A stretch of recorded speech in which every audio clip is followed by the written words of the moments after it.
मोर डराई बरसा जनावा।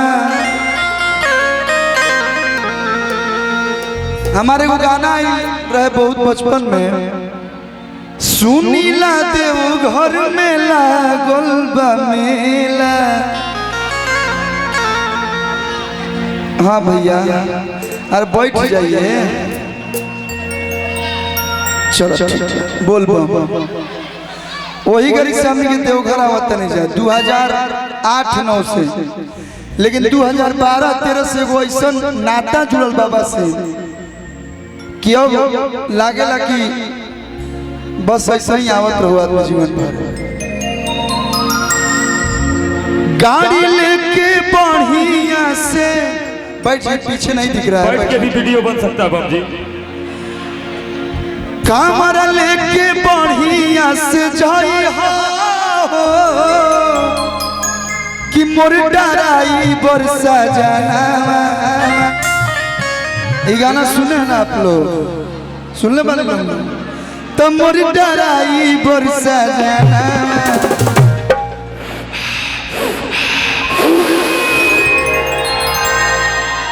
अरे की गाजा पी के गाड़ी जन चलाई हो मोर डराई बरसा जनावा। गाजा पी के गाड़ी जन चलाई हो मोर डराई बरसा जनावा। गाड़ी लेके बढ़िया से जाई हो मोर डराई बरसा जनावा। गाड़ी लेके बढ़िया से जाई हो मोर डराई बरसा जनावा।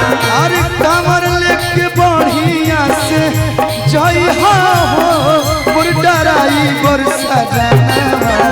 गाजा पी के गाड़ी जन चलाई हो मोर डराई बरसा जनावा।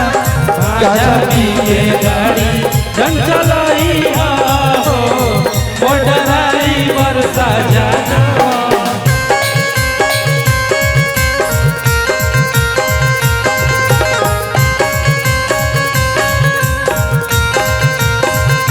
बहुत बहुत धन्यवाद।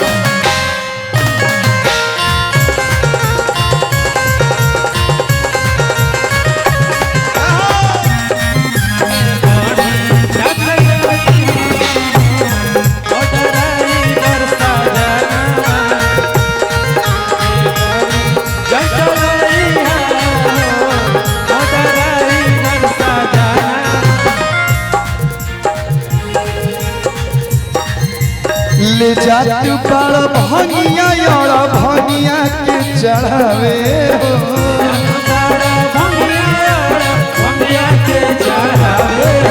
यही में से जनी तू में सैया लगी हया जमावे हो।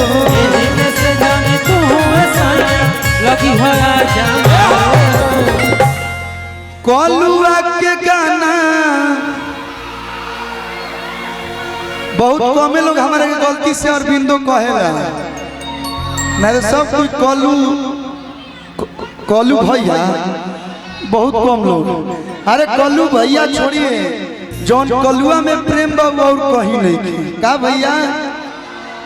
अब कलू जी बोलिए, पब्लिक की बात कर रहा हूँ। अब हमारा से छोट बड़े पीयूष मिश्रा कलुआ कहिए तभी कहबे न करिए पिक्चर को। पब्लिक की बात कर रहा हूँ, जो हमारे भैया हैं, चाचा हैं, छोटी छोटी लड़कों को देख कलुआ आ गई, कलुआ आ गई, तो प्रेम है। यो प्रेम पावे खातिर लोग बहुत मेहनत करी तब ना मिली। अरे की कलुआ के गाना तू बजाई हो मोर डराई बरसा जनावा। कलुआ के गाना तू बजाई हो मोर डराई बरसा जनावा। तो भांग पी के गाड़ी जन चलाई हो मोर डराई बरसा जनावा। भांग पी के गाड़ी जन चलाई हो मोर डराई बरसा जनावा। भांग पी के गाड़ी जन चलाई हो डराई बरसा जनावा। भांग पी के गाड़ी जन चलाई हो मोर डराई बरसा जनावा।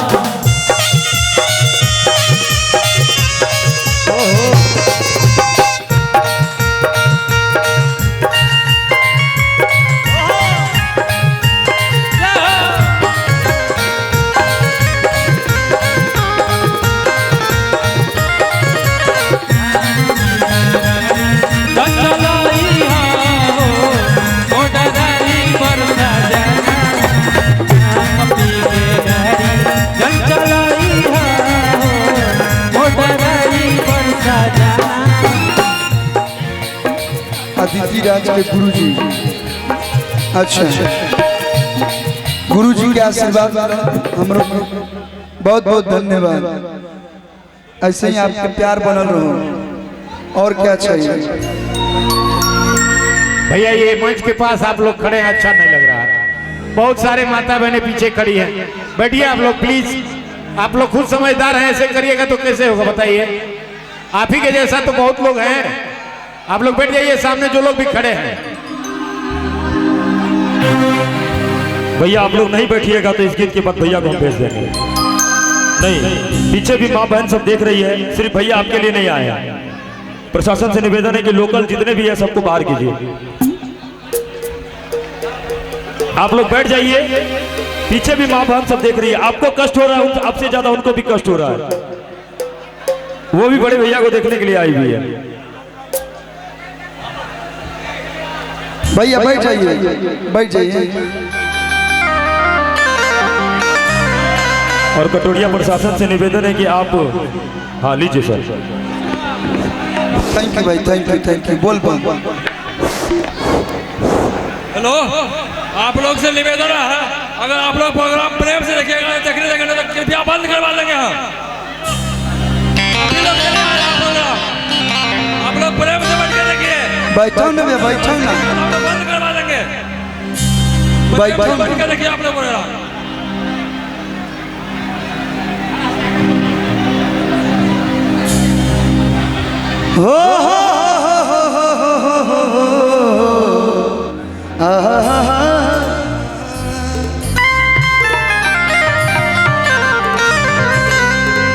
एगो हम गाना गोले बनिए सर।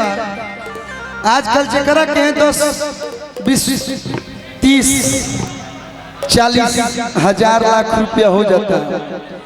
तो आज के समय में अपने आप के बहुत बड़का आदमी बन लगता है। सच्चाई बाकी ना, मार बॉडीगार्ड, बाउंसर, हथियार ना सब कोई लेके घूमे लगाता।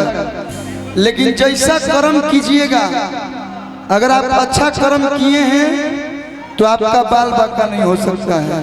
क्योंकि बाबा के जो भी भक्त हैं, बाबा को जो भी दिल से प्रेम करते हैं,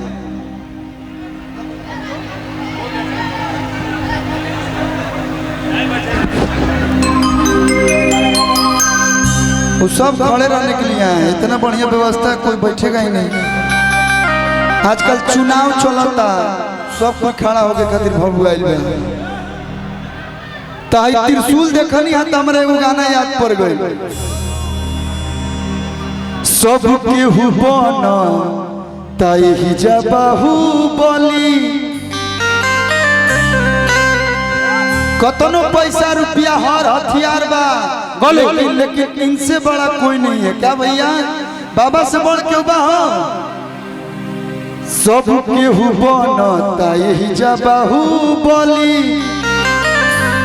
इनका सुझा सुन केहू के न चली। हर की देव घर से बड़ दरबार कौन है, देव से बड़ी सरकार कौन है। भैया कि हमारा बाबा से बड़े रंगदार कौन है। आजकल आ गए फ्री में इंस्टाग्राम, मार बुलेट लेके, हथियार लेके लोग रंगदार बनते हैं। लेकिन इनसे बड़ा कोई नहीं है कि हमारा बाबा से बड़े रंगदार कौन है। भैया त्रिशूलवा से बड़ हथियार कौन है।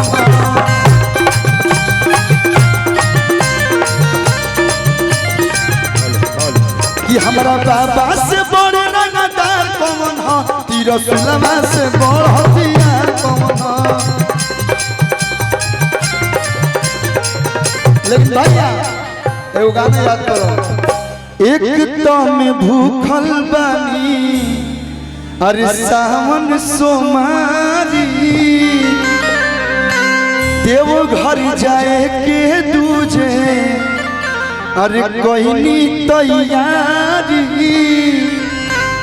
नाही कहब त लागी हमारा दुख राजा जी।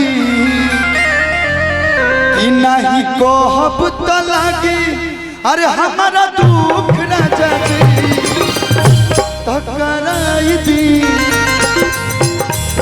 कराई दी। मीठा मीठा थाली हेने से बाजे के चाहिए तो करा दी गाड़ी देव घर के भूख राजा जी। करा दी गाड़ी देव घर के भूख राजा जी।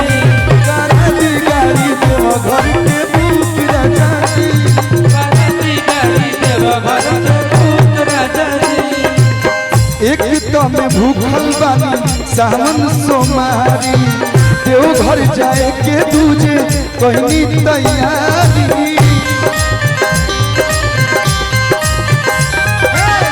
एक दम भूखल बानी सावन सोमारी देव घर जाए के दूजे कहनी तैयारी। नहीं कहब तो लागी हमारा दुख राजा जी।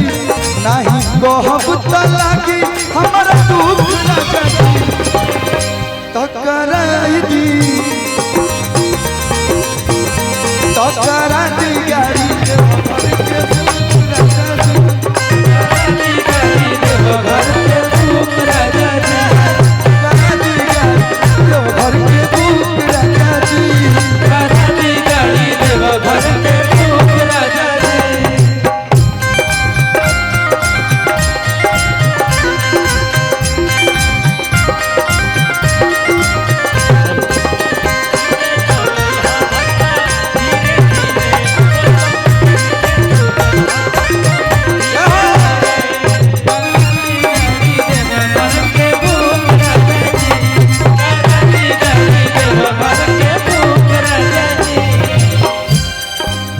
ये गाना की शूटिंग करे हमने के देवघर में आए नहीं जा त्रिकुटी पहाड़ से लेके हर जगह शूटिंग किए थे। 2009 में ये गाना